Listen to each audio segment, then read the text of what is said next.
Hello, everybody. My name is Pascal. I'm a PhD student at the Computational Science and Engineering Lab.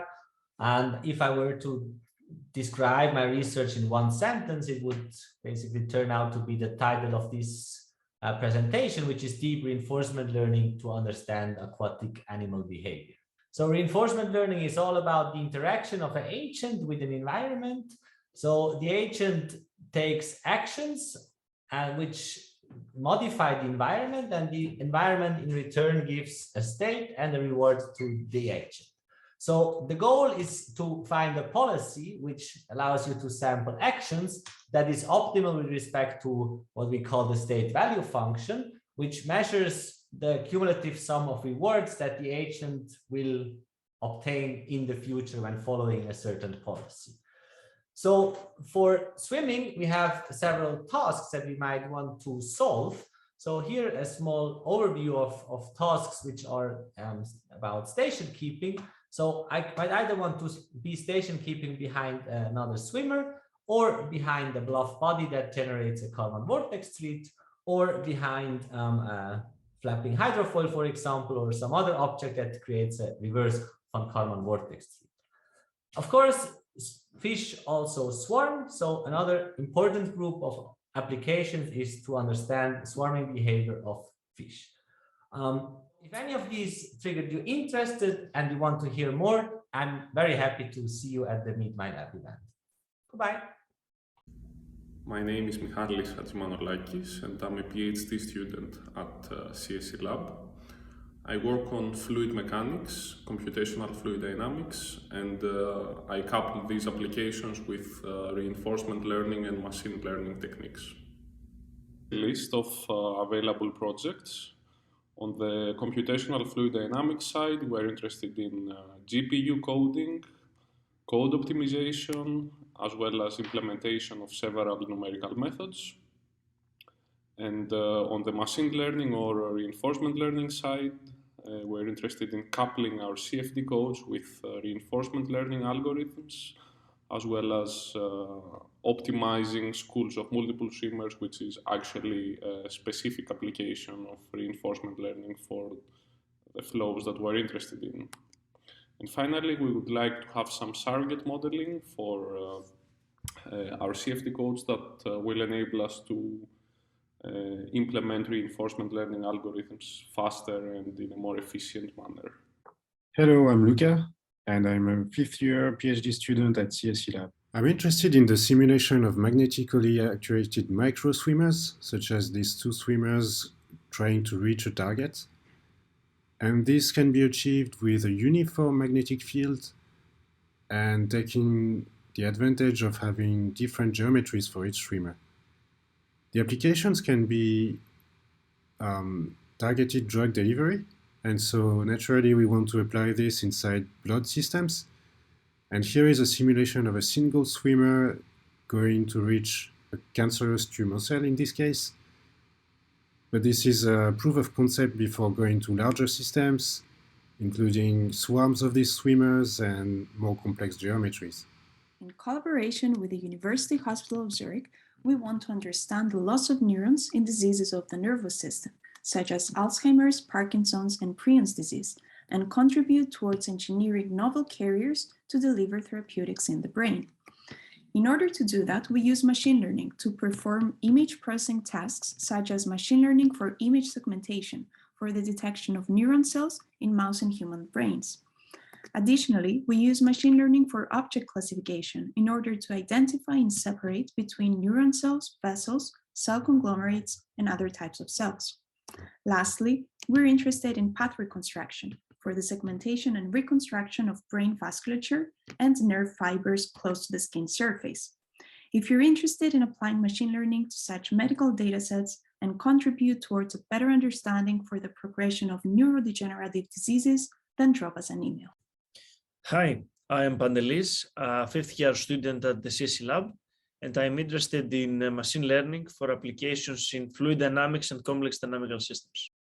There is an abundance of complex deterministic or stochastic dynamical systems that are high-dimensional and exhibit dynamic behavior across multiple spatial and temporal scales. Such systems are usually very expensive to simulate in the fine scale, in the microscale. Our goal is to develop fast machine learning algorithms that learn, forecast, and accelerate the simulation of such systems.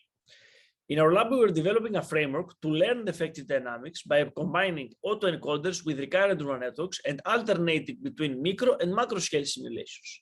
In our work, we consider various applications from chaotic dynamical systems, here the Kuramoto-Shivasisky equation, fluid dynamic simulations, here the Navier-Stokes simulation, the Navier-Stokes flow behind a cylinder, to molecular systems, here the alanine dipeptide.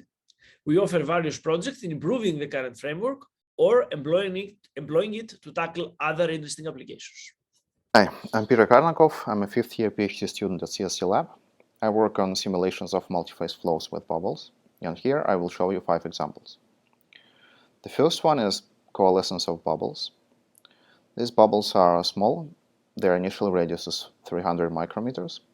This is how the process would look like through a high-speed camera. A capillary wave propagates along the surface of the newly formed larger bubble. The bubble oscillates until it restores a spherical shape.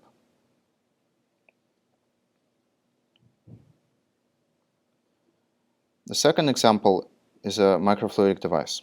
The device is filled with water that contains surfactant to prevent coalescence of bubbles. Bubbles are injected one by one and all have the same size, but the flow in this expanding channel splits every second bubble into 2 equal parts. Eventually, the device fills with bidisperse foam.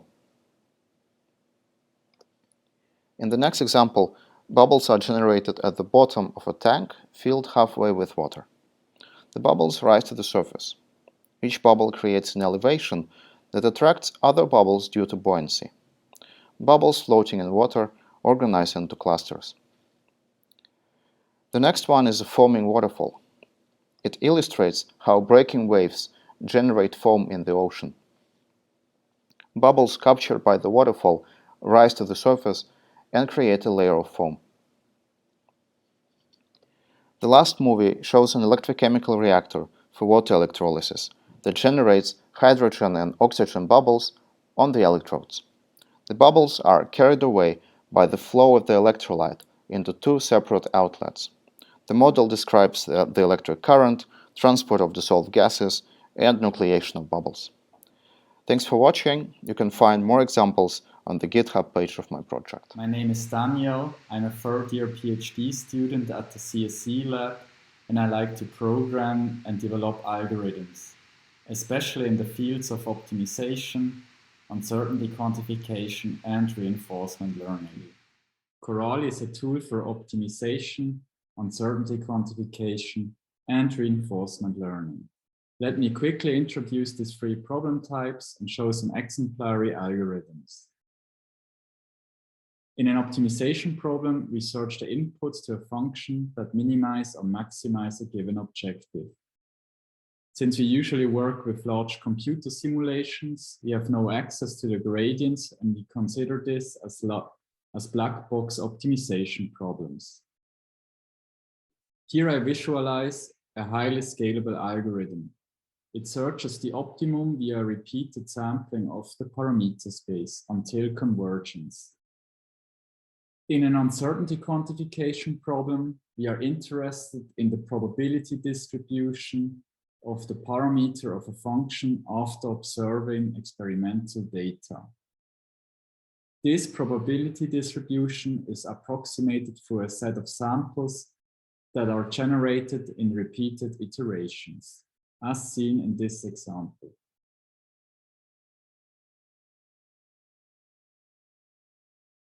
This probability distribution can be reused to make robust estimations about future outcomes in different settings.